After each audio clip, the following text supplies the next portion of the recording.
Армысыздар тыңдармандарым, арнама қош келдіңіздер. Арнамның дамуына үлес қосып, лайк басып, комментарий қалдырыңыздар. Әрбір комментарий менің кейіпкерлерім үшін өте маңызды. Балалардың тағдырын үлкендер шешеді ме? Әлде ол маңдайға жазған жазбыш па? Ол жағына менің түйсігім әлі жетпей келеді. Мен 3-ші сыныпта оқып жүрген кезде ата-анам жиі ұрсады. Оған себеп әжемнің анамды жақтырмай, әкемді оған қарсы айдап салуы болатын. Анам жаратылысынан жуас жан еді. Соған сай тірлігі де ылдым-жылдым емес, асықпайтын кісі еді. Әжеме сол ұнамайтын. Соның салдарынан қаншама рет әкем анамды соққыға жықты.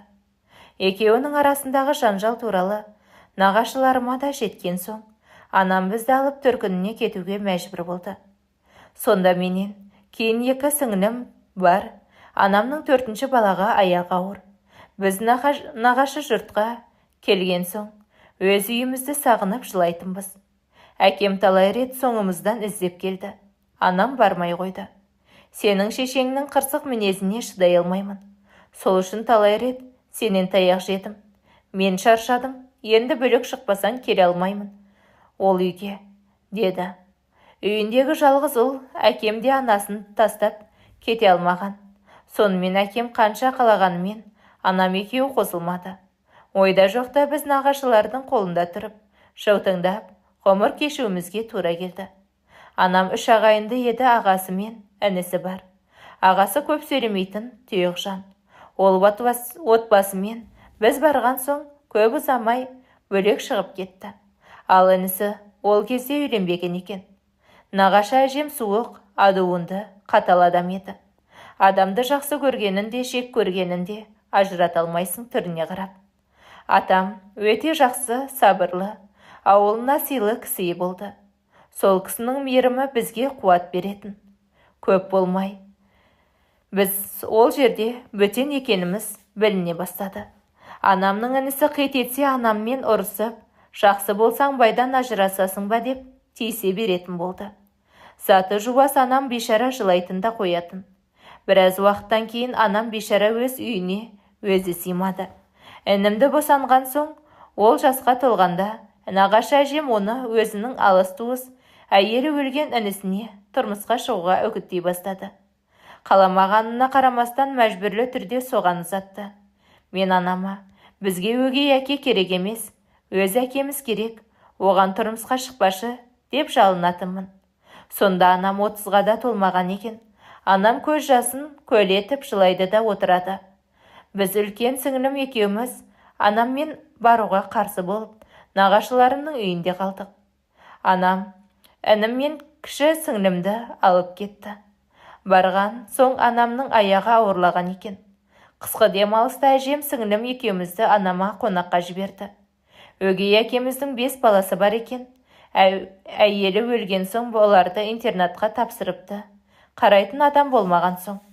Анама үйленген соң алып келіп қарап жатыр екен. Оңашада анам, қызым, әкеммен бекер ажырасыппын. Мынаған тұрмысқа шыққаныма өкінемін. Қазір өлгім келеді деп жылады. Біз оны құшақтап, кейін өскенде алып кететінімізді айтып жұбаттық. Анам зорлана жымиып қойды. Түнде анам барлығымызға қатар төсек салды. Түн ортасында біреу артынан құшақтағандай болды. Қарасам, өгей әкемнің үлкен ұлы. Менің іш киіміме қолын салып, сипалап жатыр екен. Менің оянғанымды көріп, орнынан тұрып, кетіп қалды. Негізі еті тірі ештеңеден қорықпайтын қыз едім. Таңертең анама ештеңе айтпастан, сіңлімді алып, ауылға қайтып кеттім. Содан кейін 3-4 ай өткенде анамның босанғанын естіп, нағашы әжем перзентханаға алып барды. Анам сөйлей алмай жатыр екен. Тілден қалыпты. Нағашы әжеме 4 саусағын көрсетіп жылап жатыр. Әжем, 4 балаңды маған табыстап жатырсың ба? Олай деме, әлі жақсы болып кетесің деп жұбатты. Дәрігердің айтуынша анамның аяғы ауыр кезде сары ауру болған. Ол асқына бергенде, босанғанда көтере алмай бауыры езіліп кеткен. Жердегі шараға түтікшеден қан тамшылап жатқаны есімде. Біз анаммен қоштасып қайтып кеттік. Ертеңіне анам дүниеден өткен екен. Әкесіз жетім, жарты жетім, анасыз жетім, тұл жетім. Біздің нағыз соры қайнаған өміріміз сол күннен бастаған екен. Анам өлген соң әкем бізді алып кету үшін талай рет келді. Сотқа да барды. Нағашы әжем, егер әкелеріңе барсаңдар өгей шеше күн бермейді. Сосын қайтадан бізге келсеңдер қабылдамаймыз деп қорқытады екен. Біз соған сеніп, әкеме ілесіп бармай қойдық. Нағашыларымның бірнеше гектар жері бар еді, сонда егін егетін. Бізді таңғы 3-те тұрғызып алып, сол егіннің арам шөбін жұлуға алып баратын. Балалықтың бал дәмін татпаған күндеріміз өте берді. Мен ертерек өсіп, бауырларымды алып кетуді армандайтынмын. Жазды күні далада жататын едік. Бір күні құлағыма біреудің ыстық демік келгендей болды. Шошып кеттім. Орнынан атып тұрып артыма қарасам, нағашы ағам екен. Жиен ұйықтап жатқанда, сондай сұлу екенсің деп, мені құшақтап аймаламақ болды. Орнынан атып тұрып, тұра қаштым. Содан кейін ол ыңғайлы келген жерде мені сипап түртіп қалғысы келетін болды. Ертерек күз келіп, үйге ауыссақ екен деп тіледім. Есікті кілттеп алып жататынбыз. Екі сіңлімнен сендерге тиіспейді ме деп сұрасам, бастарын шайқайды. Күзде үйге кіріп есікті құлыптап жатсақ, түнде келіп тартып көретін. Одан қорыққаннан сергек жататын мен дыбысын анық еститінмін. Сөйтіп жүргенде нағашы ағам тұрмыста болған бір қызы бар келіншекке үйленді. Жақсы болды, енді маған тиіспейді, жеңгемізбен сырлас боламыз. Тірліктен де босаймыз деп қуанған едік. Онымызда бекер болды. Жеңгеміз қаланың қызымын, мұндай тірлік жасай алмаймын деп ештеңеге қолын тигізбей қойды.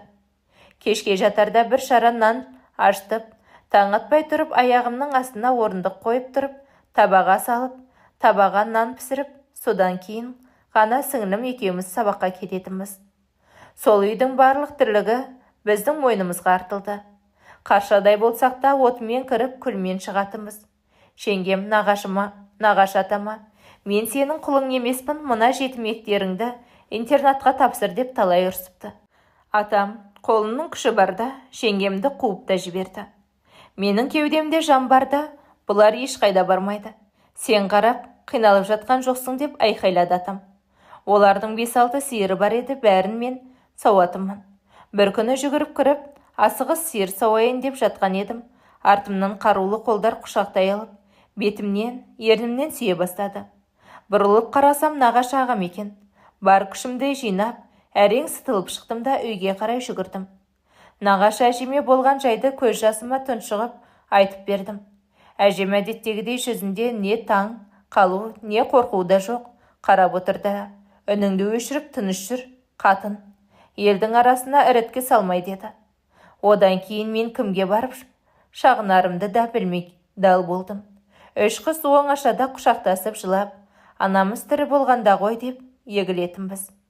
Ағаммен алысып тірліктен бас алмай жүріп, сабағымды да жақсы оқыдым.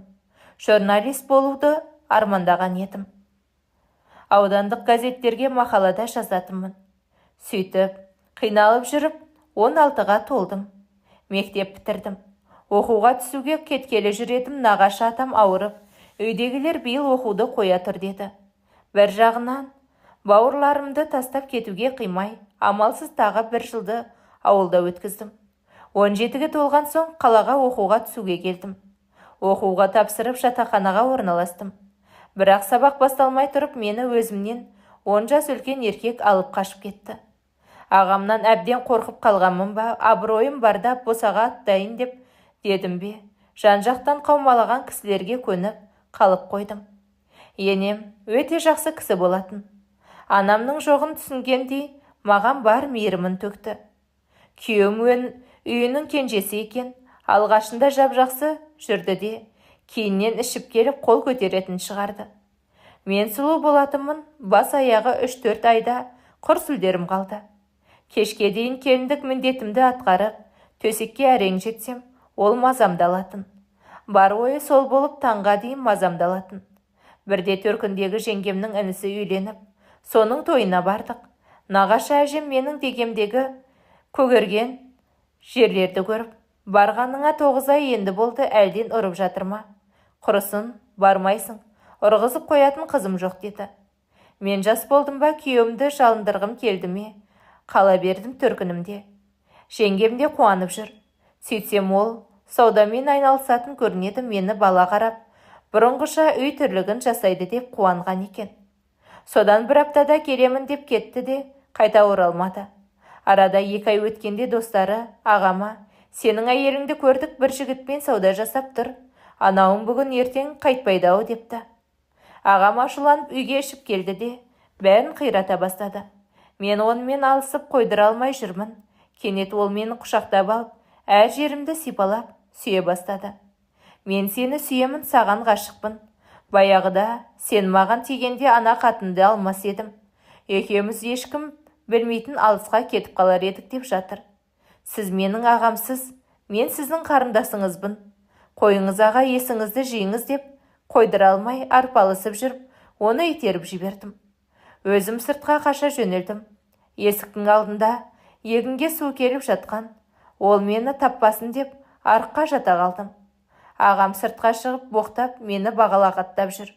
Арықтың суы мұз боп қатқан, денемнен сырғып өтіп жатыр. Әбден жаурап қалтырай бастадым. Сол жерде 1 сағаттай жатқан соң, сиыр іздеп жүрген көрші келіншек келіп, маған жан ашып, өз үйіне алып кетті. Ол үйіне алып барып, маған басқа киімдер беріп, ыстық сорпа ішкізіп, орап та жатқызып қойды. Үйде қалған бауырларыма жаным ашып, хабар алуын сұрадым. Бір кезде беттерін қан жуып кеткен нағашы әжем мен атам келді. Ағамды тоқтатпақ болған әке шешесін де аямапты. Атамның құлағын пышақ тіліп кетіпті. Әжемнің беті де қан. Енді оны қалай тоқтатарымызды білмей, үшеуміз құшақтасып жыладық. Әжем мен атамнан бауырларымды сұрасам білмейміз, үшеуі де көрінбейді дейді. Жиналып алып үшеуміз ауданға тарттық. Інім досының үйіне кеткен болуы керек. Кіші сіңлім үйде қалған. Ортаншы сіңлім туған күнге кеткен еді сұранып. Енді көз алдыма көзі қанталаған ағам елестеп, жанымды қоярға жер таппай кеттім. Ауданға барып учаскелік полицияны тауып, ағамды алып кетуін сұрадық. Ішіп алса қайтейін, ендігі ұйықтап қалған болар деп, олардың келгісі жоқ. Мені зорламақ болғанын айтып, жалынып жүріп, жылап отырып, ауылға келуге көндірдім. Біз жеткенде үйдің іші қап-қараңғы, жарық сөндірулі, есік терезен ұрып, бауырларымның аты атап, айқайлап жүрмін. Қорықпаңдар, шыға беріңдер, біз келдік деп жатырмын. Ешкім дыбыс бермейді. Ішке кіріп, жарықты жағып қалғандағы көріністі ешқашан ұмытпаспын. Сол күні шыққыр көзім неге соқыр болып қалмады екен. Бөлменің ортасында ортаншы сіңлім тұр. Үстіндегі шыт көйлегі жыртылған, бет аузы көгала қойдай, мойны, кеудесі қып-қызыл болып тістелеп тастаған, қанталап тұр. Бұтында ештеңе жоқ, 2 саны қан, көйлегі де қан. Мені көріп, әпке деді. Бауырыма құлай кетті. Оны мына халін көрген мен ашудан қалшылдап, қолыма пышақ алып жарып тастаймын деп ағамды іздедім. Полицейлер қолымнан пышақты алып, сабырға шақырып жатыр екен. Төргі бөлмеде ағам жатыр, қасында 14 жасар кішкентай сіңлім отыр. Оның да үсті басы қан, көйлегі жыртылған. Ақылынан адасқан адамдай делқұлы күйде отыр. Полицейлер ағамды тепкілеп оятып алып кетті. 2 сіңлім ауруханаға жатып емделіп шықты. Мен ағама арыз жаздым, оны 15 жыл соттады. Кетерінде келген соң, мені өлтіретінін айтып, қоқан-лоққы көрсетіп кетті. Нағашы атам ғана соңына дейін біздің сөзімізді сөйледі сотта. Менің мұндай балам жоқ, өлім жазасын беріңіздерші, деп жылады. Алға басқа туыстардың барлығы бізден теріс айналды. Нағашы әжем де бізді жек көріп кетті. Жетім қозы асырасаң, аузың мұрныңды май қылар. Жетім бала асырасаң, аузың мұрныңды қан қылар десіп жатты ауылдастар. Менің жүрегім қанжылайтын. Нағашы атам әкемді шақырып, болған жағдайды айтыпты. Шамам келгенше бақтым, қорғадым. Енді өзің бақ. Балалар саған аманат депті.